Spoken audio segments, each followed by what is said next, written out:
Without further ado, let's get down to business. Hello, guys, and welcome to Let's Get Down to Business. This is a podcast that caters to business, like-minded people like myself and Z, my co-host. We're both co-founders of Digibol Media and Digibol Marketing, where we talk about a range of marketing and business-related topics that tackle entrepreneurship, especially in young people, especially in people who have African descent, any people who are like us, have similar journeys, and want to pursue a career in business or start their own. We're going to talk about ourselves and basically where we are in terms of business. Zico, do you want to start or should I start? Yeah, of course, I can get into it. So my name is Zico Chimkwete, but most people know me by Z, Frederick. That's my ID name on my Instagram, on my Facebook, on my LinkedIn, and every other platform. And all of these will be in the link below. Yeah, of course. Yeah, we'll put everything in the link below. That's not an issue at all. So a little bit about my journey. So where do I start? So, of course, I'm of Zimbabwean descent, and I moved to England in 2009, and I went to high school here where I kind of went year 9, year 10, year 11, and then I proceeded to college, and then I went to university. But I think what's more important is the link between my college and then going to university. So I went to a college called Bromley College. I studied ICT. I did an ICT diploma.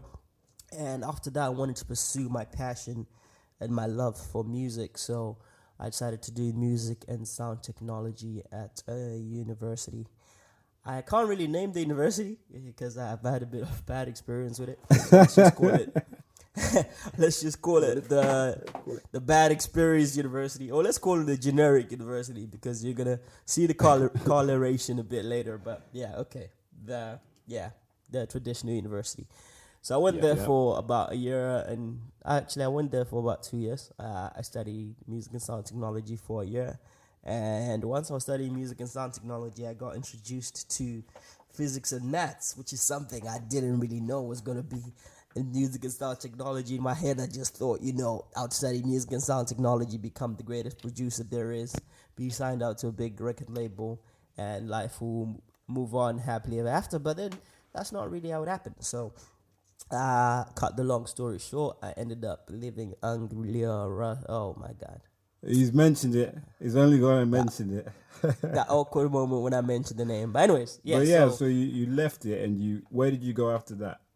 So I left it, and the reason why I left it is that I was thinking of leaving it anyway, but I left it because I saw an opportunity to get into the music industry through the business side. So I saw an opportunity to do an apprenticeship with the BBC. Now, so I applied for it, and I went through the process of application of stage 1, stage 2, and I got to the final stage.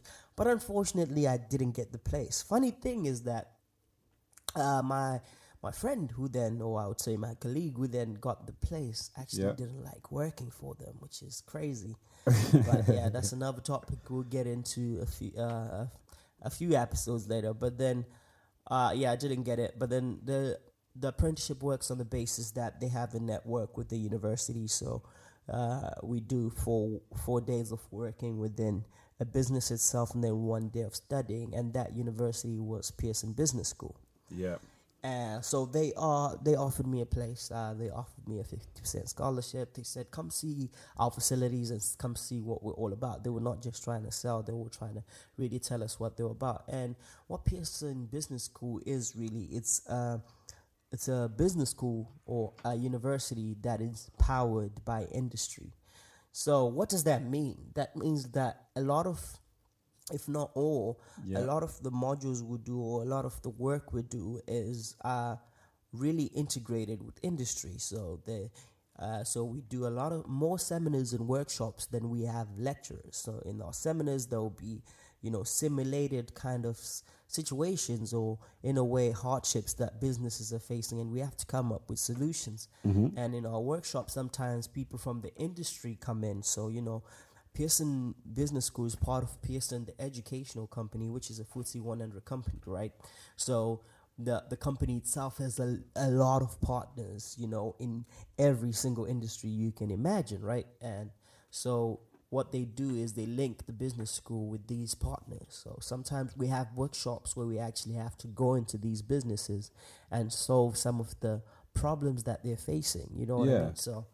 So I feel like they really did it the new way. So now I'm in my final year actually at Pearson Business School, and I've gained a lot of experience working within Pearson Business School itself. I was a marketing and events, I would say marketing events and kind of video content creator intern for the summer. Yeah. And that was absolutely amazing. They offer guaranteed internships to every student, right? Which is impeccable, which is unheard of, right?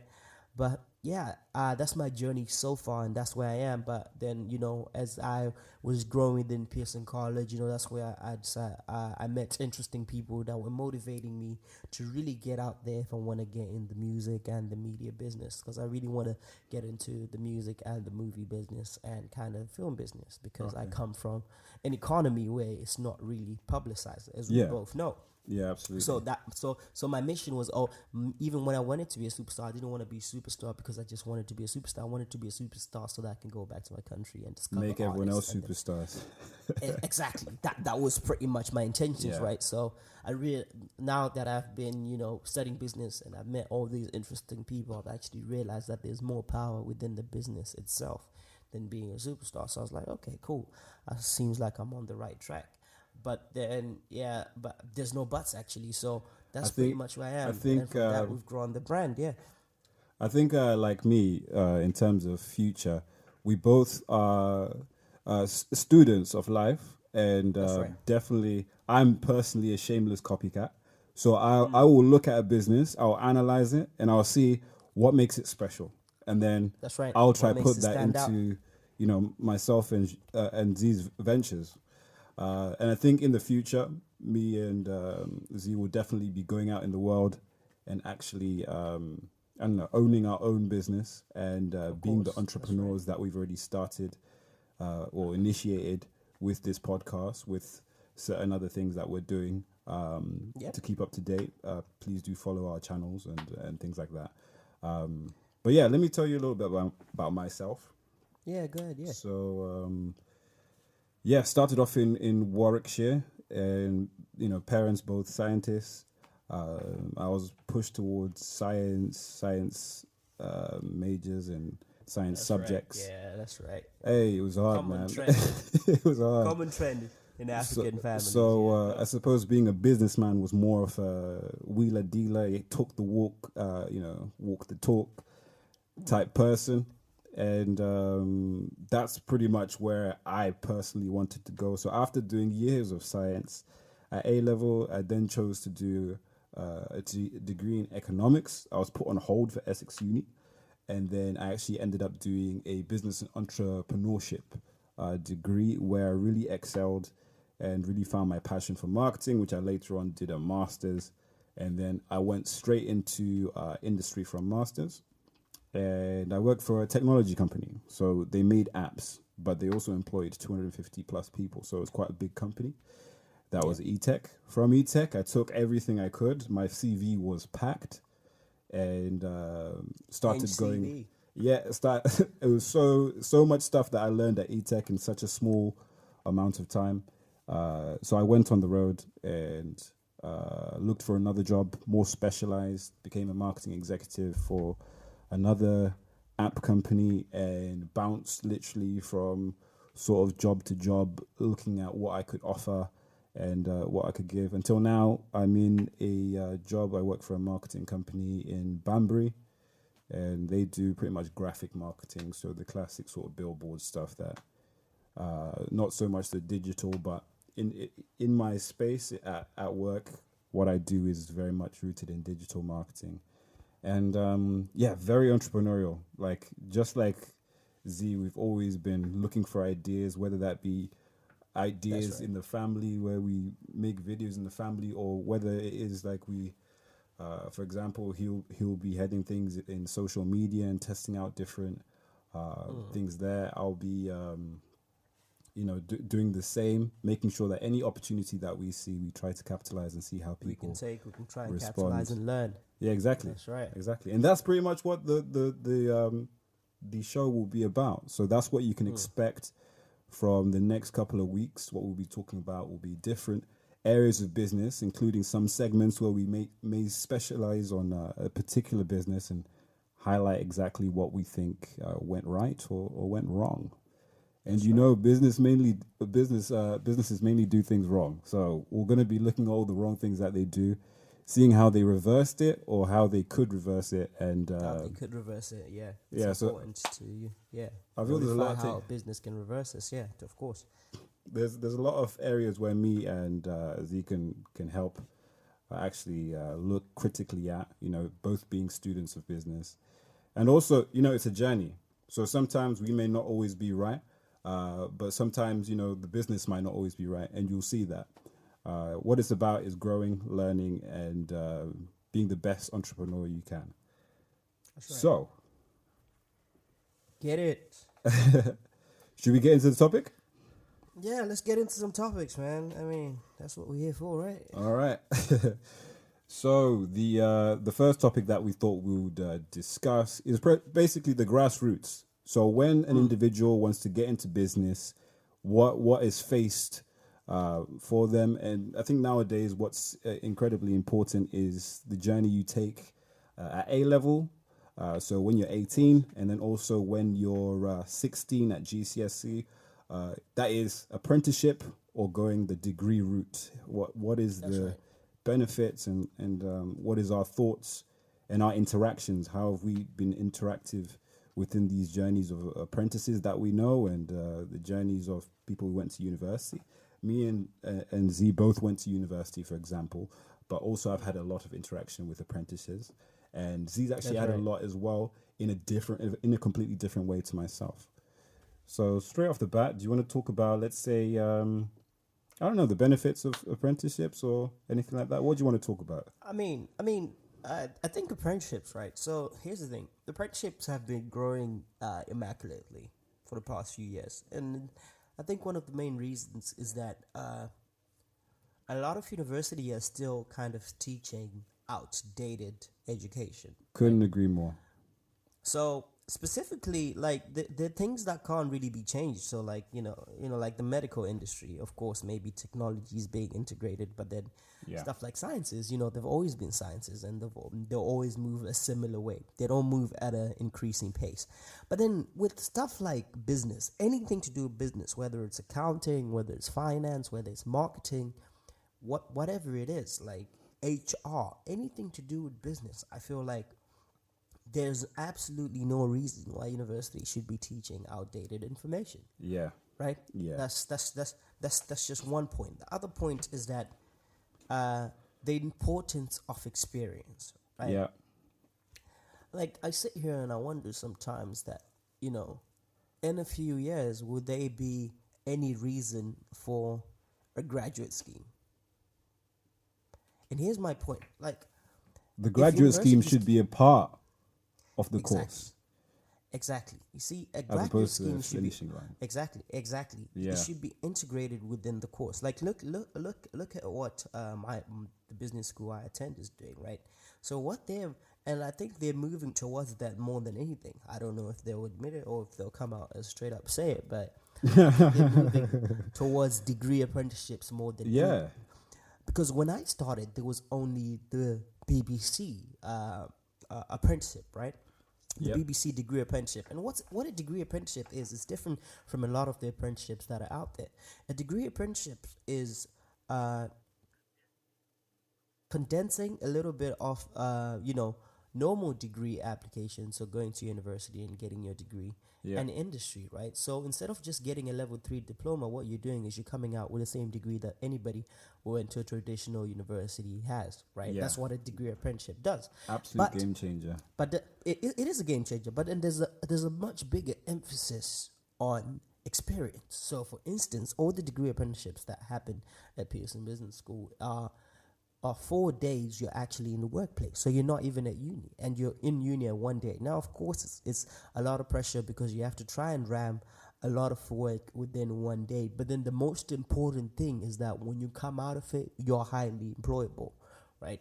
Because the disconnect between universities and education, I mean, I was reading a report the other day, and the report clearly stated that, universities were asked how much they're doing on industry engagement or on internship or with students whilst they're still attending university. And 70%, they were like 70% of the university were like, we're absolutely doing a lot, we're doing all we can, students are getting enough industry engagement. While at least 40% of businesses actually confirm that, that's true.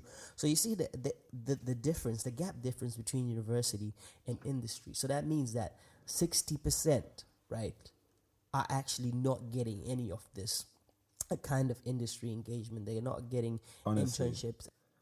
I couldn't agree more, because even in, let's say, because to your point where you say industry engagement, my degree was entrepreneurship or business entrepreneurship.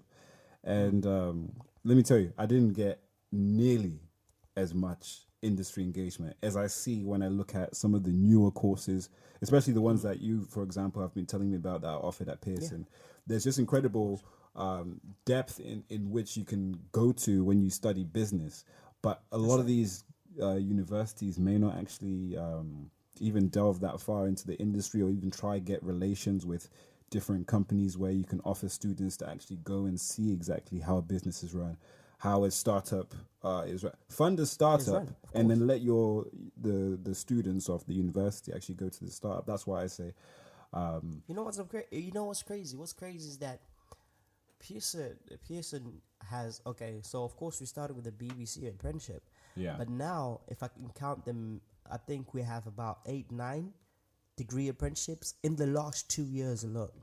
Oh wow. And in the last 3 months, they've managed to acquire a degree apprenticeship with L'Oreal that has 17 positions. And then 3 more degree apprenticeships with startups. Big you know what contracts as well. Like there's a mixture there. Exactly. So there's a mixture, it caters everyone. Somebody that wants to work for L'Oreal, which is a big company, or somebody that wants to do the rotational degree that includes IBM, Tesco, and all these other major companies, they can kind of focus on that. And then there's also a degree apprenticeship that's saying small startups, let's do it. Yeah. You can also focus on that. Sorry, I was just going to say, this is not just for people who, let's say you want to be entrepreneur. My route, right now I'm employed. So I'm going to be employed for a while, and then I'm going to learn a lot and then go into business. Now, for a lot of guys, you might be thinking, okay, if I'm going to go for employment, I may not need to do an apprenticeship, but it's just as valid. Businesses are looking for more experience nowadays than they are looking out for qualifications, in fact. That's right. That's right. What people need to put in their mind is that, I suppose, the education and the degree is very valid, and we'll talk about the validity of degrees in a moment. Right. But the industry experience piece of it is really crucial nowadays, and it's something that maybe what was not crucial in the past. It was just, if you have a degree, you'll go straight into corporate world. But nowadays, I feel like there's a lot more onus that's being put on. A degree is just not enough anymore. Yeah. It's just not enough. And as we moved forward, it might not be enough. I mean, I went to an industry engagement fair where these at a management consultancy. Once again, I'm not going to mention the name, but it's one of the biggest management consultancy in the UK, right? # secrecy. And I was sitting there, and one of the main questions that come from potential graduate interns is, what do we need? What are the grades we needed? And this was one of the managing directors, and he stood there and he said, "You don't need anything." What do you mean you don't need anything? We don't really look at your degree. We don't look at your A-level qualifications. We have our own system of an application process. And that own system will grade you and will determine whether you're right for our organization. That's the system we work on. So you apply, you write your own personal statement, you fill in some boxes, this and that. You might do a numeracy and literacy test, this and that. But then that they have their own system. Like they've disregarded the whole degree I thing. think They've I think more disregarded the time. whole- It is a little bit unfair, I would say, because is. being No, someone no, who actually learned a degree and then I went to do another one, it's quite hard for someone to try quantify my skills in a test. However, that's exactly what has happened. I've been at over 100 interviews probably now. And in most interviews, they will try to assess your knowledge there and then, whether it be a Skype interview on the phone, they'll assess your knowledge in the time that they connect with you. They'll test out. So what do you know? As opposed to asking you, definitely. task based, maybe. I mean, I totally agree that it isn't fair to disregard people that have done Yeah. a degree and have gone on to do a master's. I totally agree to a certain extent, because here's the challenge that people face. I don't know how many times I can count that because I've had quite a lot of work experience in different places, in KFC, McDonald's, and stuff like that. Like one time I used to work in co-op, and when I used to work in co-op, I used to have a colleague who used to have a degree, a master, and now he was doing his PhD, and he was working in co-op, right? Yeah. And I was asking him, okay, why don't you just go and work? And he's like, you know what, I'm going to wait until I finish my PhD, right? Fine. But then here's the thing. As much as he's going to wait until he finishes his PhD, what you learn in your degree, and then what you learn in your master's, and then if you start doing a PhD, all those 3 stages is so different, right? So if I apply for a job and I've done I did a marketing degree and I did a marketing and international business masters, right? Yeah. And then I work somewhere else for the meantime, right? Yeah. Even though I'm looking for a job or whatever. And then I decide maybe 3 years later, you know what? Let me get down to business. Let me really look for a job in my industry, right? Yeah. Especially in the business sector, right? It's going to be very hard to convince my employee that, yo, listen, even though I worked in co-op, I've done all these things or what. I'm not disregarding co-op, but then I'm applying for a digital marketing position, right? And it's going to be, okay, what digital marketing experience have you had? Well, I have a degree in marketing. Marketing is not the same 3 years ago. Do you understand what I'm saying? No, I completely agree. So for me right now to be working in co-op as I'm studying, but as well as I'm getting some experience within marketing sectors, whether I'm doing voluntary jobs and stuff like that, I am more attractive than a person that studied marketing 3 years ago and wants to apply now. Oh, yeah. Do you know what I'm saying? Yeah, absolutely understand. I'm not disregarding, your part-time job, but also find experience in the industry you want to get into. I think it's the or balance. even not in the industry, in the department that you want to get into, because you can't. My lecturer often says that you don't stay in the same career for the rest of your life. You change so many careers for the rest of your life, and I totally agree. I mean, you've had like 3 jobs in the last 2 years alone, so I totally agree with that. But then you can't just say, okay, I work for co-op and I'm getting money. No, you've got a marketing degree. Volunteer. You know what I'm saying? Volunteer. Like cancer research has applications for voluntary marketeers. Do you know what I'm saying? Okay. The charity is out there looking for voluntary people. People have this notion of thinking money over experience. Okay, so let me play a little game for a minute. Okay, go on. So if I was to ask you, for example, you have a son who's of age 16 or perhaps he's 18, you can choose the age. At that stage in their life, would you encourage them to either go with a degree alone, or would you say at 16 they should get an apprenticeship until 19 and see what skills they can acquire? Which one would you push yourself? Because obviously we all push our children. Which one would you push your child to if you had? I think if I had a child that was in the predicament of having to choose, okay, which route am I taking? I think I would definitely push them towards the apprenticeship kind of way. Yeah. But then, and this is just in respect to if they wanted a future within business. We're not talking about, let's say, a doctor, because that would be a different set of rules. You see, that's the thing. So if my son wanted the route within business, I would say, okay, then obviously go the apprenticeship route. Why? Because I think it's the most viable route. It's the most route that will offer you much more experience and everything. Yeah. Do that, right? Yeah. But if they wanted to do something else, anything to do with sciences, my son is on the next trip or next flight, whatever it is, to university. He's gonna do those 3 years. If he wants to be a doctor, 5 years, get in there. Get in there. Nah, like straight up, Even stuff like, but then even computer science is moving towards the apprenticeship route as well. Absolutely, I couldn't agree more. You see, there's a lot of things you can do outside of the professional classroom, but as well as saying that, the skills that when you put myself up against, for example, I have some colleagues they did not go to university. I do possess skills that they lack.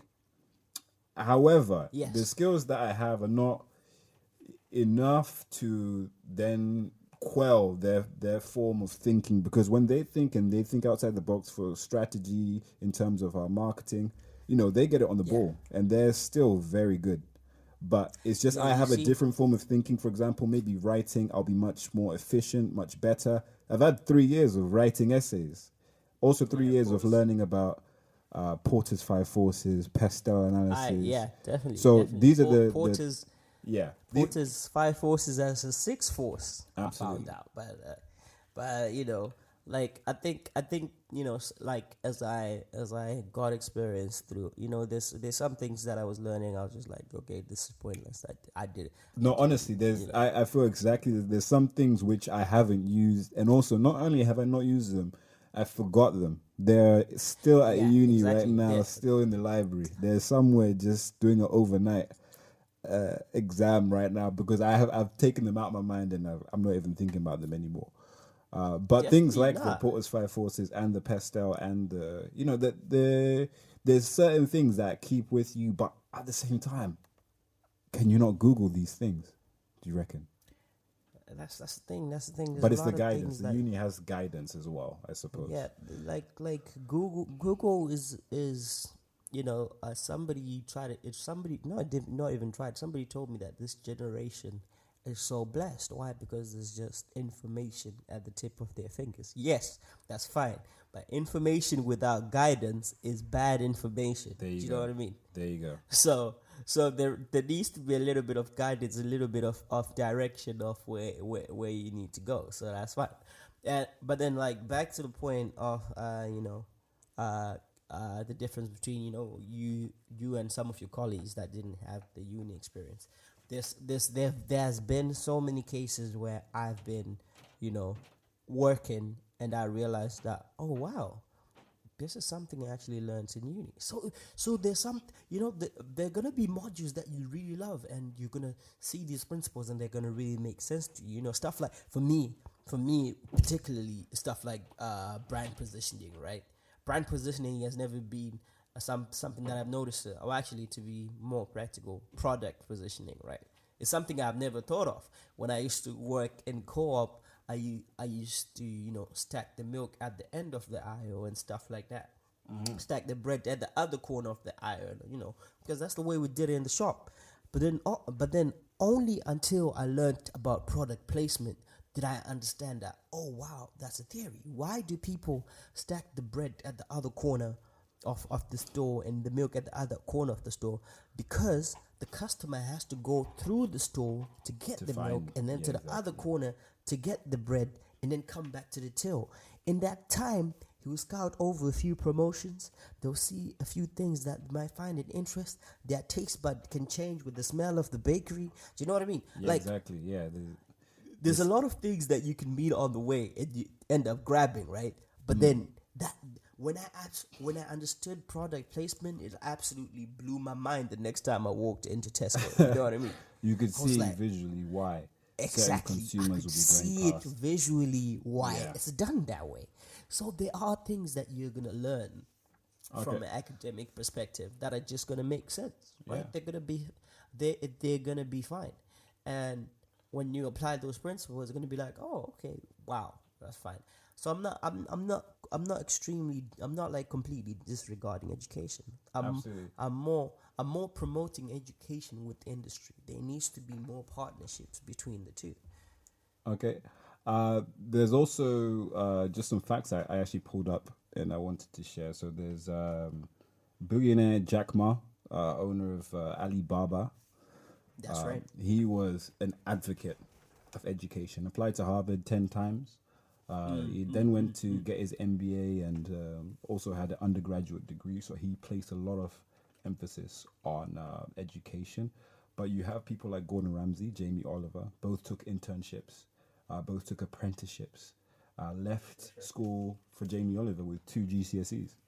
But his apprenticeship and knowing how to work with superiors to see how a business is run, he now owns a chain of businesses. Same with Gordon Ramsay.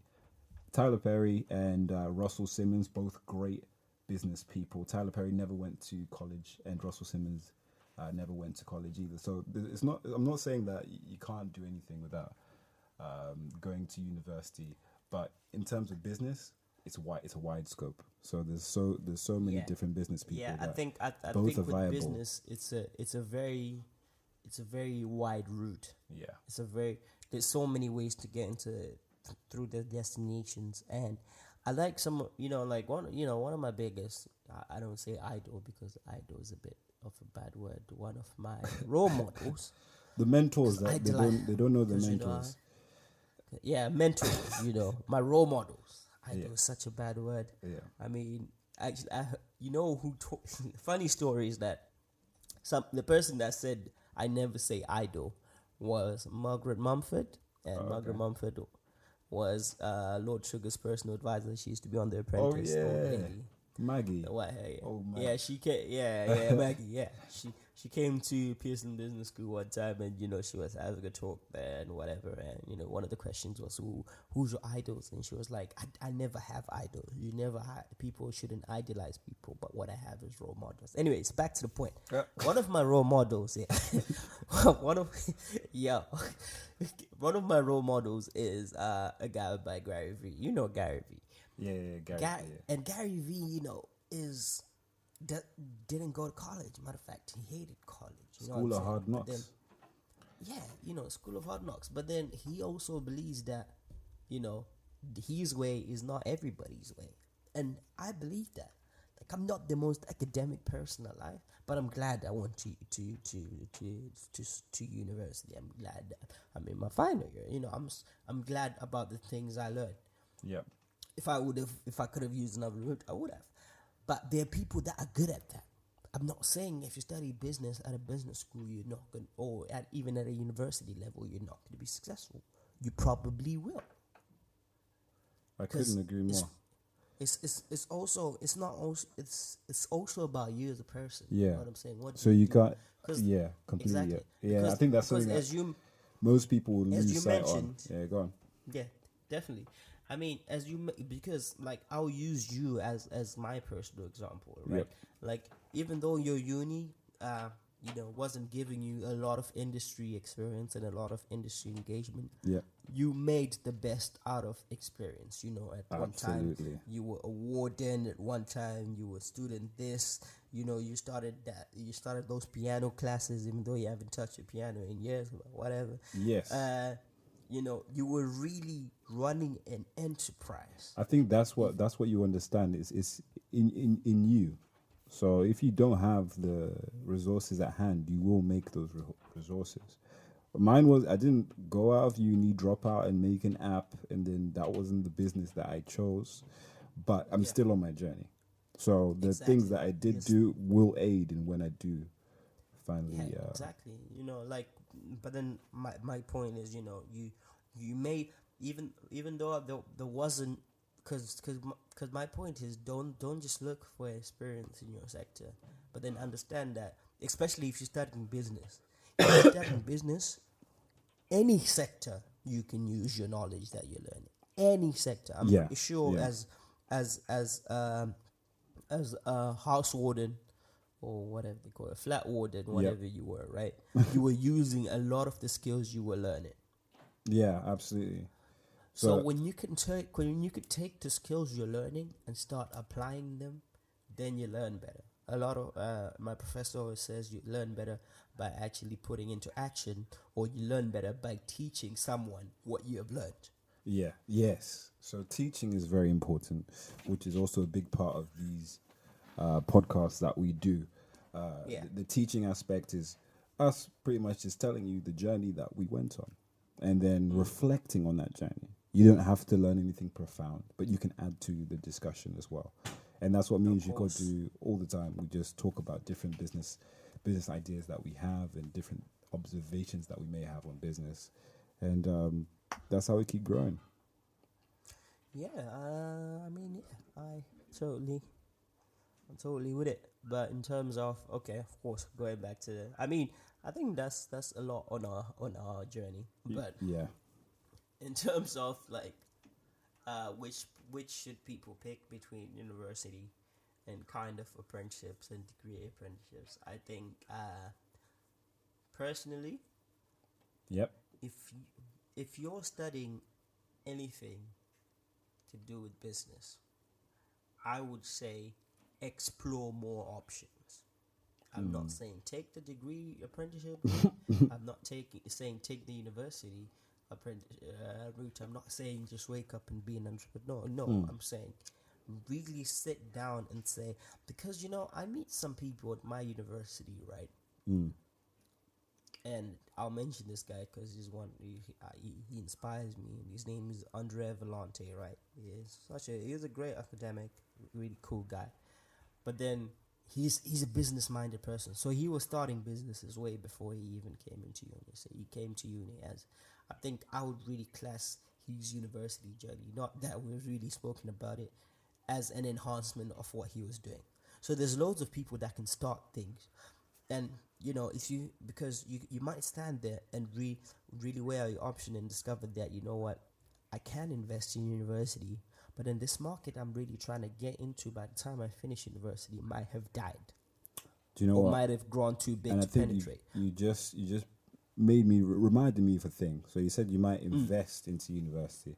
I think that's probably the last point I would make in terms of guiding anyone out there who might be thinking of it, is that university is an investment.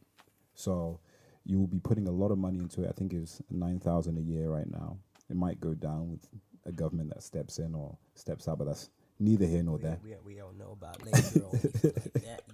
Shout out to Jeremy Corbyn. So with that being said, the cost of an apprenticeship is free, plus you get paid.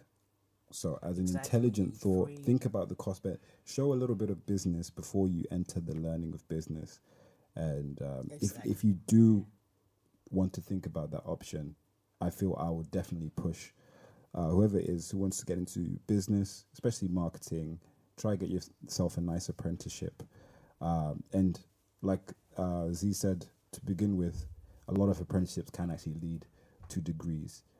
Plus you'll have that that backlog of experience that everyone always craves after uni. Oh, we haven't got experience, but no, the guy who came in on the apprenticeship and started his university degree has 3 years experience already. So I think that's what I'll probably leave. I mean, personally, just for me, my last point, I would say, is that experience is core. Experience is key.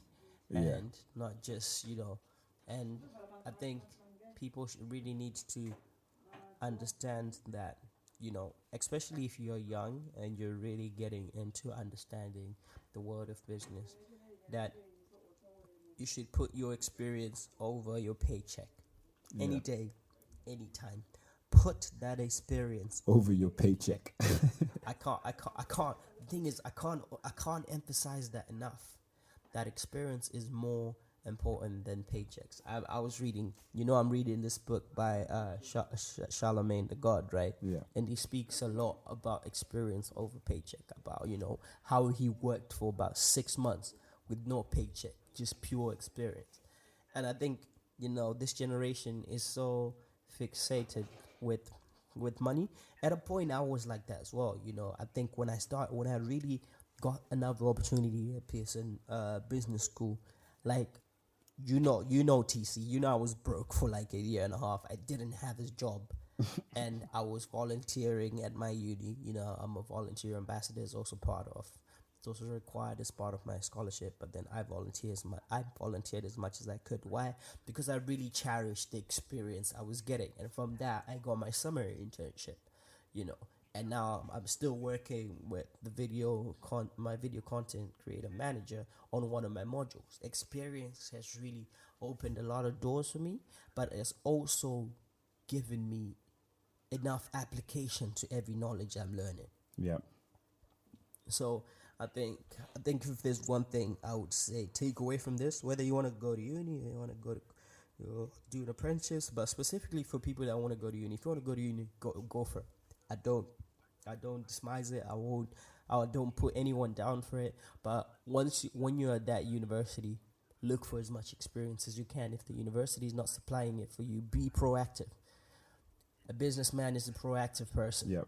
So be proactive, especially if you call not just a businessman. If you call yourself an entrepreneur, you're very proactive. Network, get experience. Do that as much as you can. That's my piece for the night.